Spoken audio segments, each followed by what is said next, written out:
ஹாய்ங்க, வணக்கம். இன்றைக்கி பார்த்தீங்கன்னா தேய்பிறை பஞ்சமி. தேய்பிறை பஞ்சமி அன்னைக்கு வாராகி அம்மனுக்கு பூஜை பண்ணுறது ரொம்ப ரொம்ப நல்லது. தேய்பிறை மட்டும் கிடையாது, வளர்பிறை பஞ்சமிலையும் செய்கிறது ரொம்ப ரொம்ப நல்லது. இந்த மாதிரி மாதத்துக்கு 2 முறை வளர்பிறை தேய்பிறை பஞ்சமி வரும். இதில் பார்த்திங்கன்னா இந்த மாதிரி அபிஷேகம்லாம் செஞ்சு நான் பார்த்திங்கன்னா 5 பொருள் வச்சு அபிஷேகம் செய்கிறேன்.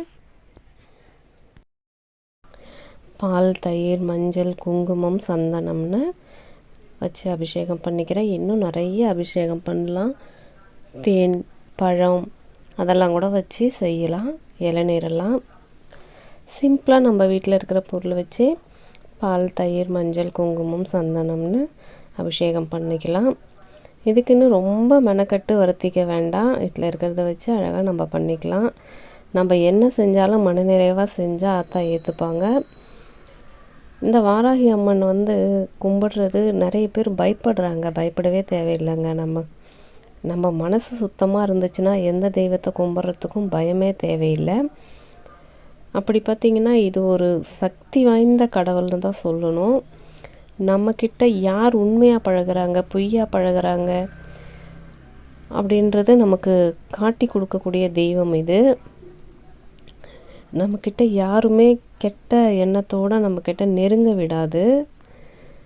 இந்த கும்பிட்ட பிறகு நான் ஒரு 10 இயர்ஸாக கும்பிட்டுட்ருக்கேன். இதுக்கு முன்ன குழந்தையிலன்னு பார்த்திங்கன்னா அம்மா வீட்டில் சப்த கன்னிகள் தான் குலதெய்வம். சப்த கன்னிகளில் ஒரு தெய்வமாக இருப்பாங்க இவங்க. 5வது கடவுளாக வாராகி அம்மன் இருப்பாங்க. ஸோ குழந்தையிலேருந்தே தெரியும். ஆனால் நான் ரொம்ப ஈடுபாடாக கும்பிட்றது பார்த்திங்கன்னா இப்போ ஒரு 10 வருஷமாக தான். என்னை தேடி தானாக வந்தாங்க இந்த வாராகி அம்மன். கொஞ்சம் கஷ்டங்கள் வரும். அப்படி கஷ்டங்கள் வருதுன்னு தூக்கி போட்டுறக்கூடாது. ஆனால் உண்மையிலேயே எனக்கு எந்த கஷ்டமும் வரலைங்க. இந்த சிலை வந்ததுக்கப்புறம் எனக்கு நல்லது தான் நடந்திருக்கு. அந்த மாதிரி எல்லாருக்குமே நல்லதாக தான் நடக்கும். கண்டிப்பாக வாராகி அம்மனை எல்லாருமே கும்பிடுங்க. நம்ம மனசு அமைதிக்கு மட்டும் இல்லை, நிம்மதியும் கிடைக்கும், சந்தோஷம் கிடைக்கும். நம்ம இது கும்பிட்றதுனால நமக்கு நல்லவங்க யார், கெட்டவங்க யாருன்னு காமிச்சு கொடுப்பாங்க. நான் பார்த்திங்கன்னா வெள்ளிக்கிழமை செய்வேன். ஆனால் வியாழக்கிழமை செய்கிறது ரொம்ப நல்லது. வியாழக்கிழமை பாபாவுக்கு செய்கிறதுனால நான் வெள்ளிக்கிழமை வாராகி அம்மனுக்கு செய்வேன். அது இல்லாமல் இந்த மாதிரி பஞ்சமி அப்பையும் செய்வேன். அபிஷேகங்கள்லாம் செஞ்சு பண்ணும்போது பார்த்திங்கன்னா மன நிறைவாக இருக்கும்.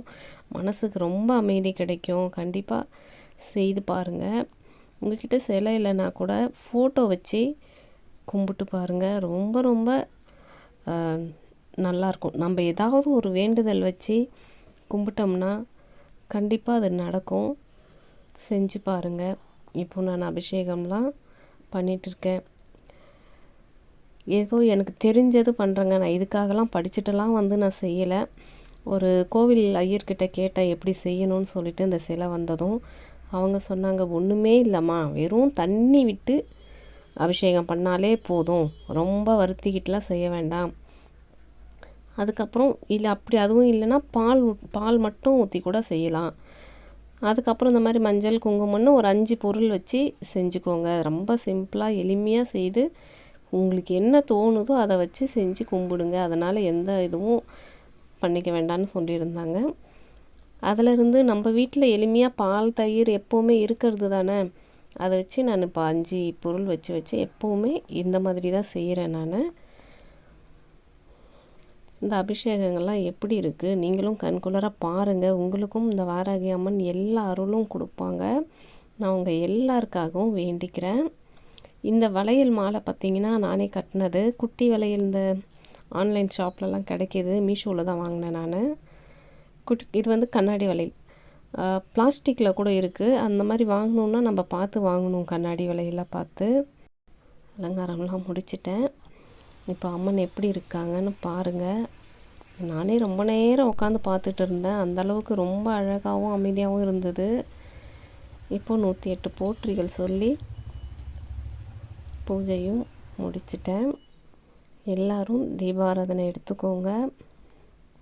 உங்கள் எல்லாருக்காகவும் நான் வேண்டிக்கிறேன். மன நிம்மதியும் சந்தோஷத்தையும் கொடுக்கணுன்னு எல்லாருக்காகவும் வேண்டிக்கிறேன். நீங்களும் கும்பிட்டுக்கோங்க. இன்றைக்கி ஒரே மழையாக இருந்ததுனால பார்த்திங்கன்னா பிரசாதமாக வாழைப்பழம் மாதுளம்பழம்னு எதுவுமே வாங்க முடியலை. மாடி தோட்டத்தில் பார்த்திங்கன்னா வள்ளிக்கிழங்கு நட்டு வச்சுருக்கேன். அதில் இப்போ தான் வச்சேன், கொஞ்ச நாள் தான் ஆகுது. அதிலருந்து தூண்டி பார்த்தா அம்மாவுக்கு கிடைக்காம இருக்குமா, சக்கரவள்ளி கிழங்கு 2 கிடச்சிது. அதை வச்சு இன்றைக்கி சிம்பிளாக பொங்கல் செஞ்சு பால் வச்சு தான் கும்பிட்டுருக்கேன். இந்த மாதிரி வள்ளிக்கிழங்கு மாதுளம்பழம்லாம் அம்மனுக்கு ரொம்ப பிடிக்குங்களாம். இந்த மாதிரி பழங்கள்லாம் எளிமையாக வாங்கி வச்சு கூட கும்பிட்டுக்கலாம். இந்த அம்மனோட அருள் எல்லாருக்கும் பரிபூர்ணமாக கிடைக்கட்டும். எல்லாரும் மன நிம்மதியோடையும் சந்தோஷத்தோடையும் இருக்கணும்னு வேண்டிக்கிறேன். தேங்க்யூ.